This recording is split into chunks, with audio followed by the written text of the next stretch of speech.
नमस्कार, good morning, सत श्री अकाल, अस्सलाम वालेकुम। मेरा नाम है नरेश कुमार।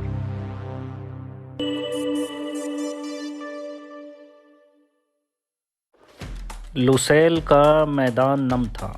उस मैदान पर छाया आसमान नम था। उस मैदान में बैठे एक एक आदमी की आंख नम थी।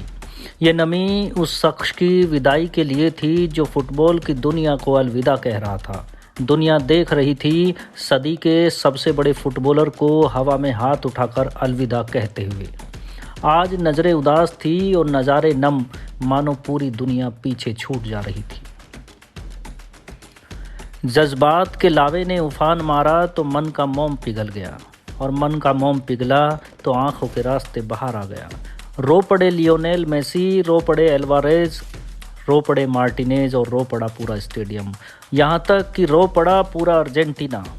फुटबॉल जगत को कदमों से नापते हुए चला जा रहा था योद्धा, फुटबॉल की दुनिया को बहुत पीछे छोड़ते हुए हमेशा के लिए। कदम तो बढ़ रहे थे लेकिन दिल बैठा जा रहा था। 17 साल का लंबा सफ़र अब ख़त्म हो गया था। अब कभी नहीं दिखेगा मेसी का मैजिक, अब कभी नहीं होगा मेसी के नाम का मैदान पर शोर। बताओ फुटबॉल के जादूगर, हम कैसे यकीन करें कि फ़ुटबॉल अब तुम्हारे बगैर खेला जाएगा। ये दौर उस एक शख्स की विदाई का है जिसने अपनी ज़िंदगी फ़ुटबॉल के नाम कर दी, जिसकी ज़िंदगी और जीने का मकसद सिर्फ फ़ुटबॉल था, जिसने फ़ुटबॉल के मैदान को ही अपनी दुनिया बना ली थी। फ़ुटबॉल का मैदान ही उसका परिवार था, इसी से दोस्ती, यही यार और यही रिश्तेदार, जो रोज़ जीता और रोज़ मरता था सिर्फ फ़ुटबॉल के लिए। बताओ कैसे कोई रोक ले खुद को जज्बाती होने से। पलके क्यों ना नम हो जाएं उस महान खिलाड़ी को जाते देखकर। बसा लीजिए इन तस्वीरों को अपनी आंखों में, सहेज के रख लीजिए मन के किसी पिटारे में। ये गाहे बगाहे याद आएंगी तो मन मयूर हो जाएगा, छाती फ़क्र से चौड़ी हो जाएगी कि सदी के सबसे बड़े फुटबॉल खिलाड़ी को देखा है हमारी पीढ़ियों ने खेलते हुए। हाँ, हर योद्धा को हक होता है हथियार टांग देने की घोषणा करने का, मगर फिर भी I love you Lionel Messi. आखिरकार पेनल्टी शूटआउट में अर्जेंटीना ने अपने आप को फुटबॉल का बादशाह बना ही डाला। मेसी महान बन गया, पूरी टीम को बधाई। इस बार का विश्व कप फुटबॉल वाकई याद रखने का समय है। 1986 के बाद से आज का मैच धड़कनें तेज करने लगा था। वैसे मेसी का ये मैच आखिरी था। बेहद शानदार खेल देखने को मिला। कभी कभी एक 10 पर भारी हो जाते हैं और मेसी उसी खेल के परिचायक बने। फ्रांस ने भी अच्छा खेला, वह भी दूसरे हाफ से। वैसे अर्जेंटीना ने अपनी जीत तो 2 गोल से रख ही दी थी, पर 80 मिनट के बाद से पूरा खेल पलट गया। म्बापे ने खेल को 2 गोल से बराबरी दिला दिया, लेकिन अभी भी ट्विस्ट बाकी था और मेसी ने फिर खेल को अपने पक्ष में ला दिया।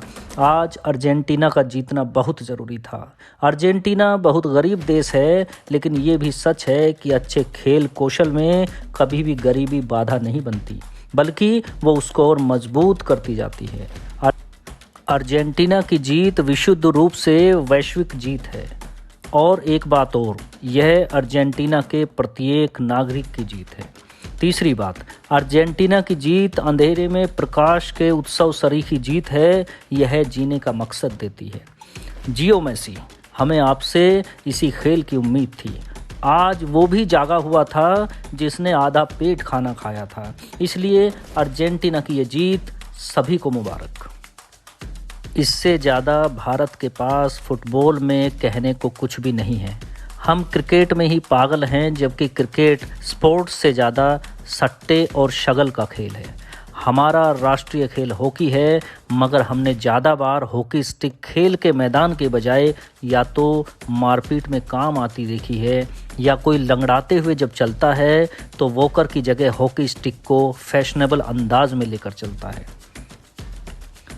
बस मेजर ध्यानचंद ने हमारा राष्ट्रीय चरित्र बनाया था, मगर वो उनके साथ ही दिवंगत हो गया। अब बच्चे सचिन तेंदुलकर, विराट कोहली और धोनी में अपना रोल मॉडल देखते हैं। कोई रोजर फेडरर या मेसी ओवेंस नहीं होना चाहता, और चाहता भी तो कोई बनाने वाला नहीं है। हाँ, नॉर्थ ईस्ट के राज्यों में फुटबॉल के लिए उम्मीद दिखाई जरूर देती है, मगर छोटी।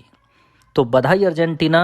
यदि फ्रांस होता तो उसके लिए भी हम यही लिख देते, हमारे लिए तो बधाई ही लिखना है।